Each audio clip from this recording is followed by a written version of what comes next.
Hi everyone.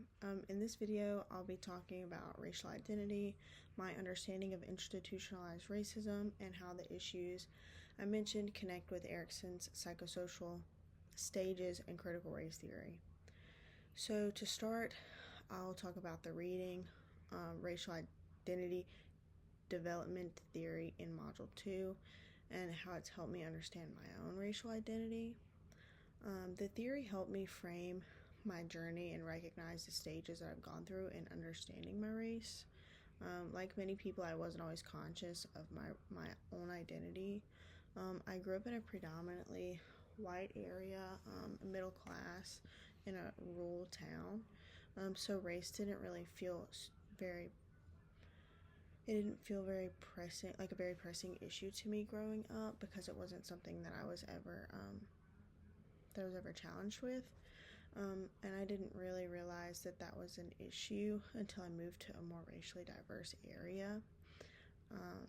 This really challenged me to see race from a different light, as kind of a social marker and not just like an individual trait. Like it's part of it's so much more and affects us so much more than I ever realized growing up.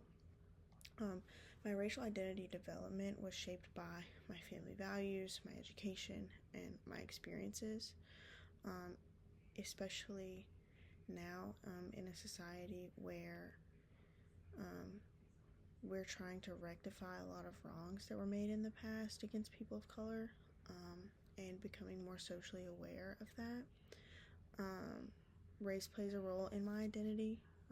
Growing up, I became aware of, I was never really aware of my race growing up, and then as I got into college, and then I became more educated on the issue of race and how important it is and how big of a role it plays in our society.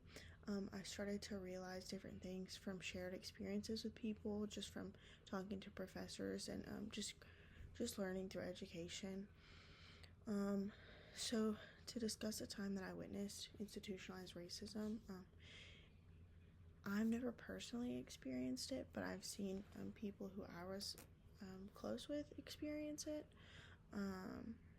So institutional racism is a pattern of discrimination that is embedded in societal structures. And those structures can be government, healthcare, education, etc. That disadvantages certain racial groups. While I haven't personally been a victim myself, I've seen it in other people. For example, a friend of mine one time was in a job, and she was definitely qualified and well educated for the position, but her opportunities for advancement weren't as easily offered to her as they were for people with other races, and so she felt like that she was being targeted.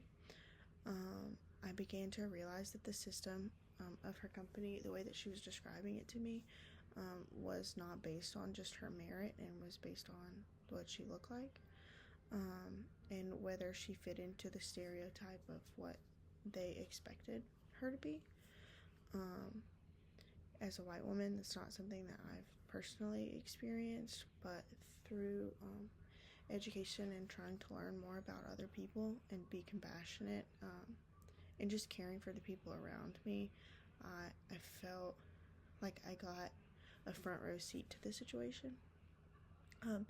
It's important to understand that this often operates invisibly, and that it's sometimes not something that you can see immediately, and over time that institutional racism can kind of show itself to you in different ways. For Erikson's psychosocial stages, I realized that the event that I described took place during what Erikson calls the intimacy versus isolation stage, that typically occurs in young adulthood. And so that's about forming deep, meaningful relationships and gaining a sense of belonging.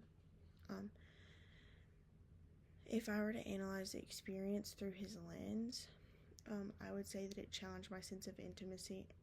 My friend's sense of intimacy and belonging, not just in the workplace, but just overall in society.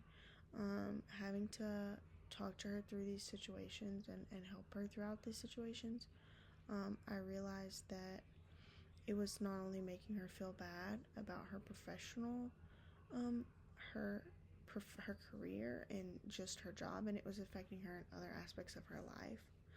Um, and that was really difficult for her. And as a friend, it was difficult for me to hear because it's just not something that I've had to experience.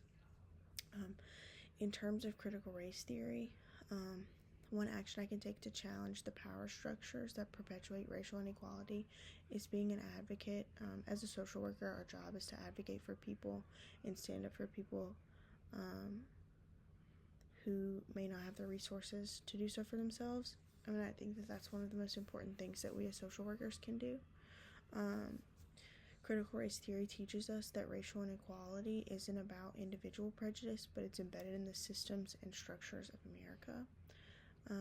So one important action is supporting policies that promote racial equity in the workplace, like blind recruitment processes or increasing access to mentorships and sponsorships programs for people in unrepresented groups.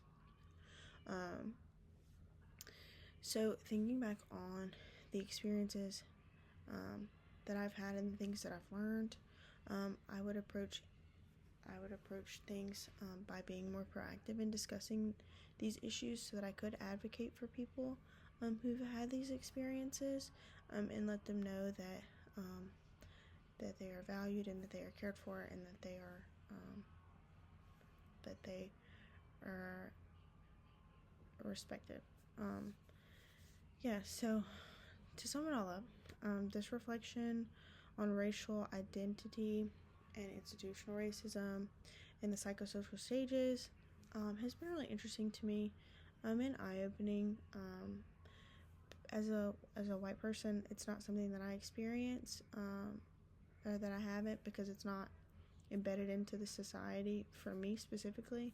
But it is eye-opening to empathize and feel for people who are different from me and people who come from different backgrounds, and it just makes me feel even more compassionate and love towards them, and makes me want to advocate for change and policies that will better affect these populations.